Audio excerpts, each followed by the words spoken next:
Hey guys, Aaron C. coming at you again today with another lesson. So today, let's talk about rockabilly. So let's do another rockabilly lesson today.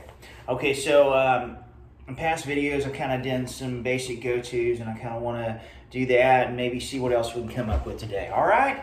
Okay, so for example, obviously, are you kind of more, old school, Sun Records, Elvis, Carl Perkins, you kind of like that Johnny Cash thing, you a little more Chuck Berry, are you, a little more Brian Setzer? Okay, so let's kind of talk about that. Let's dive into that and just go over some basics. So, once again, the Sun Records thing, more the Carl Perkins thing is going to have a little more of that kind of bounce.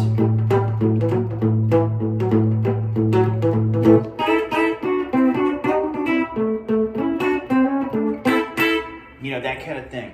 Okay, so that's going to have more of that bounce. That's going to have, now this is off an A. We're going to do the 7th fret on strings 2 and 3. Slide in. Okay, just kind of more of that basic blues sound. Okay.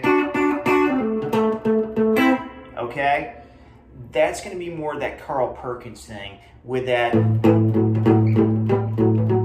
off that A blues riff there. Now, Chuck Berry's going to do a lot more of those fretted licks, more of the.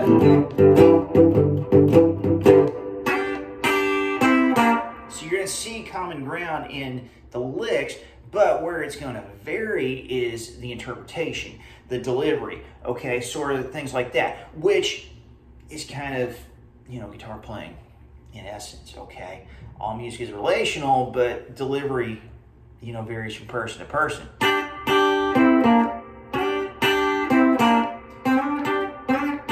Chuck did a lot of sliding, not as much bending, okay? And that's something that really, if you're really trying to lock into the Chuck Berry sound, you really got to get into those slides.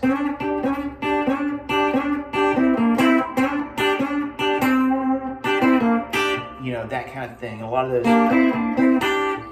those kind of things where you're doing multiple string hammer-ons.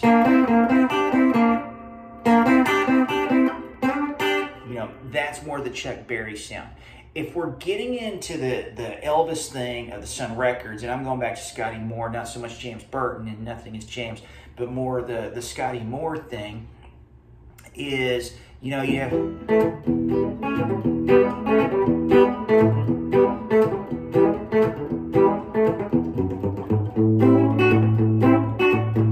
Now, and another thing is, now I'm not playing with any really major reverb, but you might want to look at getting like a slapback reverb on there to really get that classic, 50s rockabilly sound. So that's another thing there.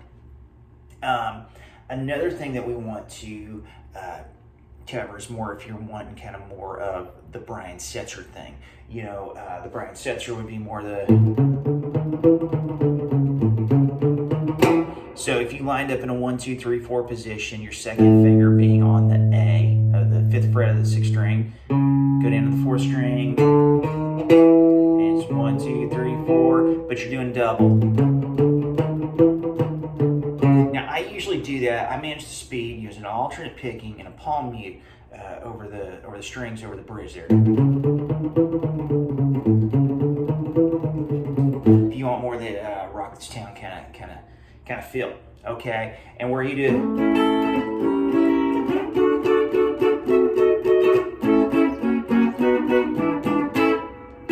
and do a lot of those trail offs and a lot of those high chords, that kind of thing. Even, Brian Setzer does a lot of jazz things. So if you're wanting his sound, you need to really kind of get some of your basic major 7 chords, as well as throwing like the nostalgic of the